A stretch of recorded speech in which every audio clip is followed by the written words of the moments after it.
By the 1830s, the United States had entered a new era of division. The North and South were already drifting apart economically and politically. But a new kind of conflict was beginning to rise. It was no longer just about tariffs, taxes, or political power. It was about right and wrong, freedom and bondage. Out of this growing tension came one of the most passionate reform movements in American history, the Abolitionist Movement.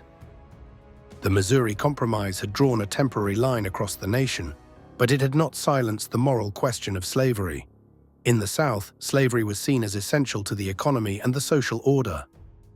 In the North, however, an increasing number of Americans began to view it as a moral stain on the country's conscience.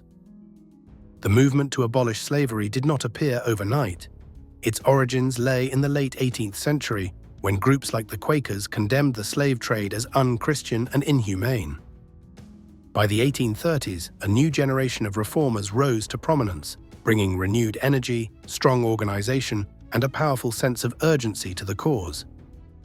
At the center of this awakening was a man named William Lloyd Garrison. In January 1831 in Boston, he published the first issue of an anti-slavery newspaper called the Liberator. Unlike earlier reformers who favored gradual emancipation, Garrison demanded immediate freedom for all enslaved people. His words were fiery and uncompromising. He declared, "I am in earnest. I will not equivocate. I will not excuse. I will not retreat a single inch, and I will be heard." These words electrified supporters and enraged opponents. Southern newspapers condemned Garrison as a dangerous radical. In several Southern states, rewards were even offered for his capture. But Garrison's determination inspired a growing network of abolitionists across the North. In 1833, Garrison and other reformers founded the American Anti-Slavery Society, which quickly gained thousands of members. Their message was clear: slavery was not just a political problem, it was a moral sin, incompatible with the ideals of liberty and Christianity. Members of the society published pamphlets, organized public lectures, and sent traveling speakers across the North to spread the abolitionist cause. Among those voices was a man who would become one of the greatest orators of his age, Frederick Douglass. Douglass was born into slavery in Maryland in 1818. After enduring years of brutality, he escaped in 1838 and made his way to Massachusetts. There, he attended an abolitionist meeting where he first met Garrison. When Douglass spoke, sharing his first-hand experiences of slavery, the audience was stunned. His eloquence, intelligence, and moral power silenced even the most skeptical listeners. Garrison quickly recognized Douglass's talent and invited him to become a lecturer for the Anti-Slavery Society. Douglass's speeches, calm, reasoned, and deeply personal, challenged the racist assumptions of his time and exposed the cruelty of slavery.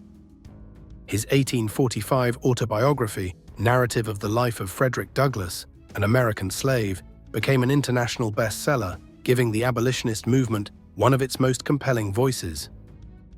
The abolitionist movement was not made up of a single voice or strategy. Some activists, like Garrison, rejected political compromise entirely and believed that moral persuasion alone could end slavery. Others began to see the need for political action, to elect leaders and pass laws that could bring real change. The cause also drew new voices from unexpected places. Angelina and Sarah Grimké, sisters from a wealthy slaveholding family in South Carolina, became outspoken abolitionists after leaving the South. Their public lectures to mixed audiences of men and women were considered shocking at the time, but their words carried weight. They argued that slavery corrupted not only those enslaved, but also the society that allowed it to exist. Women played an essential role in the movement. For many of them, abolitionism also became a gateway into broader struggles for rights and equality. Figures like Lucretia Mott and Sojourner Truth connected the fight against slavery to the fight for women's rights, laying the foundations for future reform movements. While many abolitionists fought slavery with words and ideas, others chose to take direct and daring action. Across the North, networks of safe houses and secret routes, known as the Underground Railroad, helped enslaved people escape to freedom in Canada.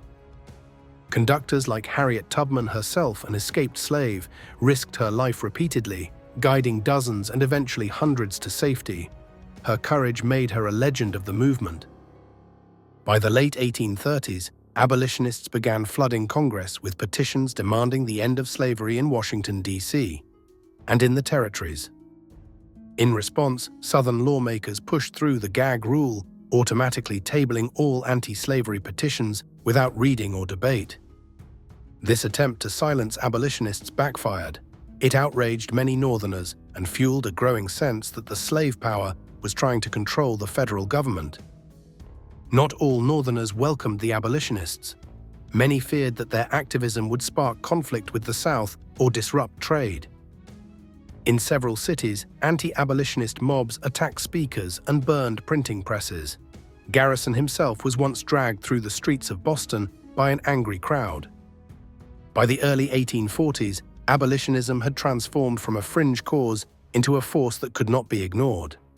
Its influence extended into literature, religion, and politics. Even those who did not support immediate emancipation were now forced to reckon with the question of slavery in moral terms.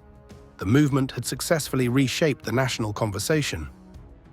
The abolitionist movement would continue to grow stronger in the decades ahead, inspiring a new generation of leaders, writers, and activists. Among them was Frederick Douglass, whose story would come to symbolize the struggle for human dignity and justice.